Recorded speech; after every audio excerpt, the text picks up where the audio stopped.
ԱՄՆ նախագահը մեկնաբանել է լուրը, թե Իսրայելը, Սաուդյան Արաբիան, Կատարը եւ Օմանն են համոզել իրեն հրաժարվել Իրանի վրա հարձակվելու մտադրությունից։ Ոչ ոք չի փորձել ինձ համոզել, ես ինքս եմ ինձ համոզել, լրագրողների հետ զրույցում նշել է Թրամփը։ Նա հավելել է, որ իր որոշման վրա մեծ ազդեցություն է ունեցել այն փաստը, որ Իրանի իշխանությունները չեղարկել են 800 ձերբակալված ցուցարարների մահապատիժը։ Միևնույն ժամանակ Վաշինգտոնից տեղեկացրել են, որ լուրեր են շրջանառվում Իրանի կողմից ամերիկյան բազաներին հարվածելու մտադրության մասին։ Պետքարտուղարությունը զգուշացրել է, հետևում են իրավիճակին եւ անհրաժեշտության դեպքում կարձագանք են։ Վերջին տվյալով Իրանում բողոքի ցույցերը մարել են, իրավապաշտպանները հայտնում են, որ ակցիաների ժամանակ զոհվել է ավելի քան 3000 մարդ, այդ թվում շուրջ 200 իրավապահ։ Ձերբակալվածների թիվը հասնում է 19000-ի։ Նշվում է, որ օրեր տևած սահմանափակումներից հետո ինտերնետ կապը 2%-ով վերականգնվել է։ Իրանի կառավարությունը դեռ չի մեկնաբանել զոհերի եւ ձերբակալվածների մասին տարածվող տեղեկությունները։ Հայտարարություններով է հանդես եկել Այաթոլլահ Ալի Խամենեին, նա ընդունել է, որ բնակչության կենսամակարդակը մտահոգիչ է եւ նշել, որ կառավարությունը պետք է լուրջ ջանքեր գործադրի առկա խնդիրները լուծելու համար։ Իրանում վերջին լարվածության համար Խամենեին մեղադրել է Միացյալ Նահանգներին եւ Իսրայելին։ Պատերազմի մեջ չենք ներքաշվելու, սակայն անկարգությունների մեղավորները պետք է պատժվեն։ Ներքին հանցագործներից ավելի վատն են միջազգային հանցագործները։ Նրանք նույնպես անպատիժ չեն մնա, հավելել է Իսլամական Հանրապետության գերագույն առաջնորդը։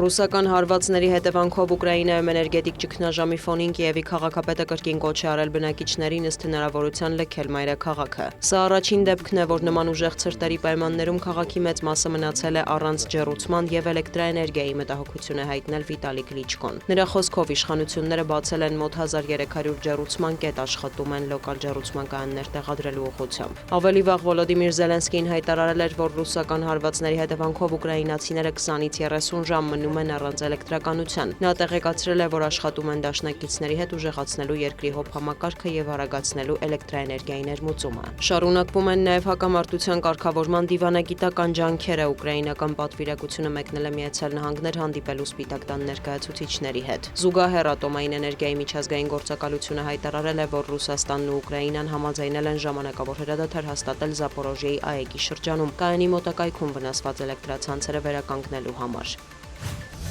Սպիտակ տունը հրապարակել է Գազայում խաղաղության եւ անցումային կառավարման վերահսկման խորհրդի կազմը։ Դրա ստեղծումը Գազայի հատվածում խաղաղության ամերիկյան ծրագրի երկրորդ փուլի մաս է։ Կառույցի կազմում, որը գլխավորելու է անձամբ Թրամփը, ընդգրկված են ԱՄՆ պետքարտուղարը, հատուկ բանագնացներ Սթիվ Ուիտկոֆը եւ Ջարեդ Քուշները, Մեծ Բրիտանիայի նախկին վարչապետ Թոնի Բլերը, ամերիկացի գործարար Մարկ Ռոուենը, Համաշխարհային բանկի նախագահը, ԱՄՆ ազգային անվտանգության հարցերով խորհրդականի տեղակալը։ Բացի այդ, խաղաղության խորհրդի հայեցակարգը կյանքի կոչելու նպատակով ստեղծվել է գործադիր խորհուրդ, որին ի թիվս այլոց անդամակցում են Թուրքիայի արտաքին գործերի նախարարը, Կատարի, Արաբական Միացյալ Էմիրությունների, Եգիպտոսի եւ այլ երկրների ներկայացուցիչներ։ Անկարայից հայտնում են, որ Դոնալդ Թրամփը Ռեջեփ Էրդողանին էլ առաջարկել է համալրել խաղաղության խորհրդի համահիմնադիրների շարքերը։ Կառույցն ըստ Սպիտակ տան հայտարարության կկենտրոնանա քաղաքացիական ինստիտուտների վերականգնման եւ Գազայի առօրյա կյանքի կայունացման վրա, միաժամանակ հիմք դնելով երկարաժամկետ կայուն կառավարման համար։